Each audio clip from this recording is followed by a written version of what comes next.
ইতালিতে কবি নজরুল ভাষা ও সংস্কৃতি শিক্ষা কেন্দ্রের উদ্বোধন করেন ইতালিস্থ বাংলাদেশ দূতাবাসের মাননীয় রাষ্ট্রদূত মাসুদ বিন মোমেন। ইতালির ট্রেন্তো থেকে বিস্তারিত জানাচ্ছেন আমাদের প্রতিনিধি এমদাদুল হক এমদাদ। আজ পর্বতমালা পর্যটন সহ তেরেন্তোতে 30 অক্টোবর সন্ধ্যা সালা ক্লারিনা হলে ইতালিস্থ বাংলাদেশ দূতাবাসে মাননীয় রাষ্ট্রদূতের তেরেন্তো আগমনে এক সম্বর্ধনা ও মত বিনিময় সভার আয়োজন করে।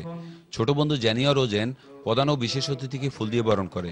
কোরআন তেলাওয়াত করেন ফজলুল হক, মানপত্র পাঠ করেন মেহবুবা আক্তার পলিও, আলতাফ মাহমুদ।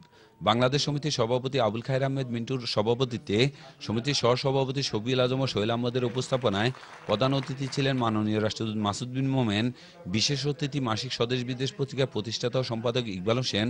বক্তব্য রাখেন সাবেক প্রধান নির্বাচন কমিশনার হাবিবুর রহমান, প্রধান আহ্বায়ক সালাউদ্দিন ভূঁইয়া খোকন, বিশ্ববিদ্যালয়ের ছাত্র ডাক্তার শেখ রাশেদ হায়দার নুরি ও ফিরোজ ফরাজি। আরও উপস্থিত ছিলেন বোলজানো প্রভিন্সের বিশিষ্ট ব্যক্তিবর্গ। সমিতির সভাপতি আবুল খায়ের রাষ্ট্রদূতের কাছে পাসপোর্ট নবায়ন ও প্রদানের বিষয়ে কিছু দাবি তুলে ধরেন এবং তেরেন্তোতে বসবাসকারী সকল বাংলাদেশিদের কৃতজ্ঞতা জ্ঞাপন করেন।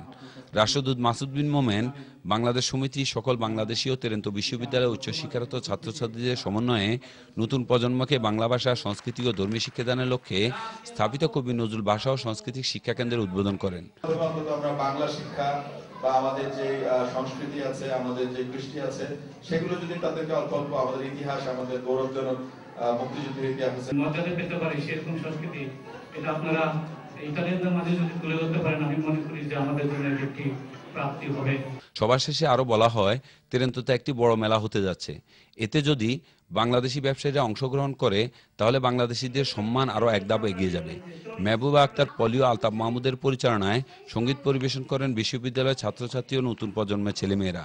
সার্বিক সহযোগিতায় কৌশলীরা হলেন কামরুল হাসান, মাহফুজুল ইসলাম জন, শারমিন মাহমুদ মুনা ও শাইন রেজা।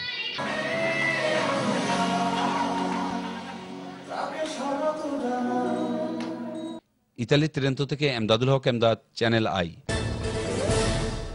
ভগবান শ্রীকৃষ্ণের জন্মতিথি উপলক্ষে বাংলাদেশি ও ভারতীয় হিন্দু সম্প্রদায়ের সম্মিলিত উদ্যোগে এক শোভাযাত্রা ইতালি ভিসেন্সার আরেজিনিয়ানো শহরে প্রদর্শিত হয়। ইতালির ভিসেন্সা থেকে আরেকটি রিপোর্ট করছেন আমাদের প্রতিনিধি এমদাদুল হক এমদাদ। ভগবান শ্রীকৃষ্ণের জন্মতিথি উপলক্ষে বাংলাদেশি ও ভারতীয় হিন্দু সম্প্রদায়ের সম্মিলিত উদ্যোগে এক শোভাযাত্রা ইতালির ভিসেন্সা আর্জেনিনা শহরের বিভিন্ন রাস্তায় নৃত্যগানের মধ্য দিয়ে প্রদক্ষিণ করে এসে শেষ হয় সনাতন ধর্ম মন্দির আর্জেনিনার সম্মুখে। শান্তিপূর্ণ শোভাযাত্রায় হিন্দু সমাজের সকল ভক্তবৃন্দ, আর্জেনিনার পৌর মেয়র, প্রশাসনিক কর্মকর্তা ছাড়াও বিভিন্ন দেশীয় লোক অংশগ্রহণ করে এই শোভাযাত্রায়। প্রবাসে প্রশাসনিক জটিলতা পেরিয়ে অনুমতি পেতে কিছুটা দেরি হওয়ায় তাদের ধর্মীয় এই অনুষ্ঠান বিলম্বে করতে হয়েছে। ইতালিয়ান বংশোদ্ভূতরা রাস্তায় দাঁড়িয়ে ধর্মীয় এই শোভাযাত্রাকে স্বাগত জানায়। রাস্তায় রাস্তায় ছোট ছোট স্টল বসিয়ে শোভাযাত্রায় অংশগ্রহণকারী প্রত্যেককে নাস্তা আপ্যায়নের ব্যবস্থা করে। ইতালির ভিসেন্সা থেকে এমদাদুল হক এমদাদ, চ্যানেল আই।